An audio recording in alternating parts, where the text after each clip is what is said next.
ಧೋನಿ 9ನೇ ಕ್ರಮಾಂಕದಲ್ಲಿ ಬರಲು ಕಾರಣ ಇದೆ.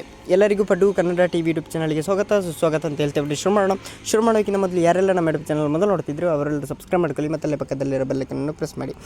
5 ಬಾರಿಯೂ IPL champions Chennai super Kings ತಂಡಕ್ಕೆ 18ನೇ ಆವೃತ್ತಿ IPL ಅಂದುಕೊಂಡಂತೆ ಸಾಗುತ್ತಿಲ್ಲ. ಮೊದಲ ಪಂದ್ಯದಲ್ಲಿ ಬಲಿಷ್ಠ ಮುಂಬೈ ತಂಡವನ್ನು ಮಣಿಸಿದ್ದ CSK ತಂಡಕ್ಕೆ ಆ ಬಳಿಕ ಗೆಲುವೊಂದು ಮರುಚಿಕೆಯಾಗಿದೆ. RCB ವಿರುದ್ಧದ 2ನೇ ಪಂದ್ಯದಲ್ಲಿ 50 ರನ್ಗಳಿಂದ ಸೋತಿದ್ದ ಯೆಲ್ಲೋ ಆರ್ಮಿ ಇದೀಗ ರಾಜಸ್ಥಾನ್ ವಿರುದ್ಧವೂ 6 ರನ್ಗಳ ಸೋಲು ಅನುಭವಿಸಿದೆ.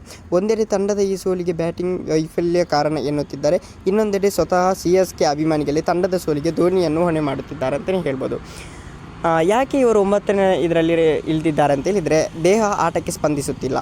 ಧೋನಿ ಟಾಪ್ ಆರ್ಡರ್ನಲ್ಲಿ ಬ್ಯಾಟಿಂಗ್ ಮಾಡುವುದರ ಬಗ್ಗೆ ಮಾತನಾಡಿದ್ದಾರೆ ಕೋಚ್ ಫ್ಲೆಮಿಂಗ್. ಧೋನಿ ಅವರ ದೇಹ ಮೊದಲಿನಿಂದಂತೆ ಆಟಕ್ಕೆ ಸ್ಪಂದಿಸುತ್ತಿಲ್ಲ, ಅಲ್ಲದೆ ಅವರಿಗೆ ಮೊಣಕಾಲಿನ ಸಮಸ್ಯೆ ಇದೆ. ಧೋನಿ ಸದ್ಯಕ್ಕೆ ಯಾವುದೇ ತೊಂದರೆ ಇಲ್ಲದೆ ಚೆನ್ನಾಗಿ ನಡೆಯುತ್ತಿದ್ದಾರೆ, ಆದರೆ ಅದರಲ್ಲಿ ಇನ್ನೂ ಒಂದು ಕೊರತೆ ಇದೆ.